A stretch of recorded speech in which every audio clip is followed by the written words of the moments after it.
Did you think that I forgot about today's tip? I did not forget. It's T, your Joyful Parent Guide and Harmonizer, and I am here with tip number 13 from Aletha Solter's book, Raising Drug-Free Kids. Um, Yesterday we did number 12, that was take care of your body, and that was the last tip in the first chapter of the book, which were the overall tips, not specific to a certain age of child. Today we're starting the first chapter that is age specific, and it's for children from birth to age 3. And I gave a lot of consideration, frankly, to skipping this chapter just because that's not my specialty. My niche isn't in this age group, even though I was a Montessori toddler teacher for some time years ago. But what I did was I took a look at all the tips, and I saw that a lot of them, not all, but a lot of them are very applicable in different ways for other ages, many other ages, as it turns out. So I made the decision to do this in a complete way. And so I will be taking one tip every time I come in.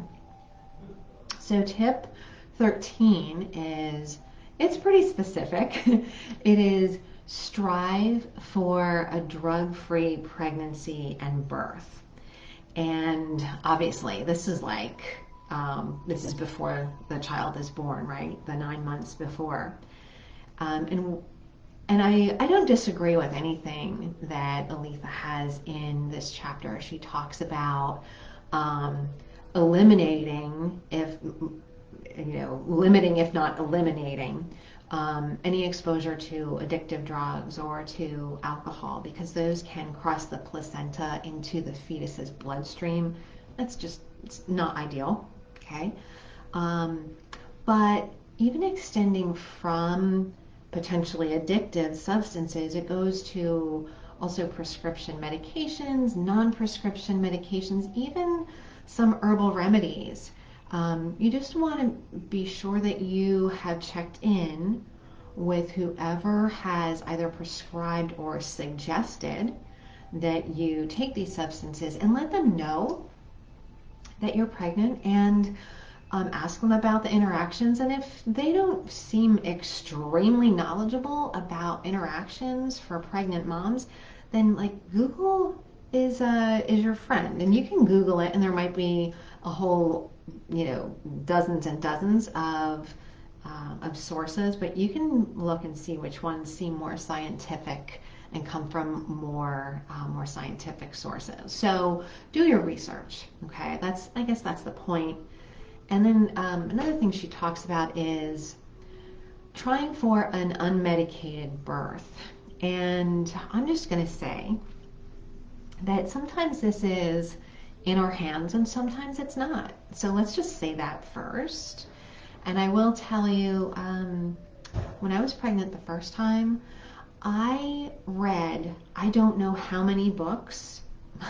Please don't ask my husband. I don't even want to know how many books that I read on labor, and how I tried to prepare myself, and I read everything. I was all in my head. I read everything about labor, and it wasn't until I was about 8.5 months pregnant that I realized, oh shit, I read everything on labor, and I didn't really read anything about parenting yet. Oops. And it was about 17 hours into my labor that I said, Uncle, give me that epidural. And I remember vividly my husband saying, no, you told me not to let you. And it was like a lot of comedians have done that, this scene, right, where the mother's like, don't you even tell me. And I had one of those moments. I was like, trust me, I want this. I really want this, and it's not on you. This is on me, and this is the best thing right now. So striving for something and attaining it can be two different things, and there's nothing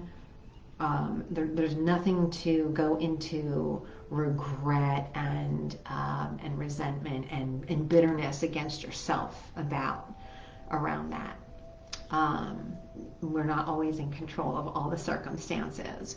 And a lot has to do with our energy about it. So if we stay in that place of guilt and shame, that's going to do much more damage than we will do if we just kind of make our peace with it. And I know it's easier said than done. I'm not minimizing the process to get there, but that's where that's where we want to be, is where we're at peace with what has happened, because from there we can have a much better present moment. So I think that's all that needs to be said about tip 13. I look forward to coming to you tomorrow with tip 14, and also want to make sure you know that you are warmly invited to join us in the Relational Parents Facebook community, free private community, and the link is below. So I hope to see you there. Take care. Bye for now.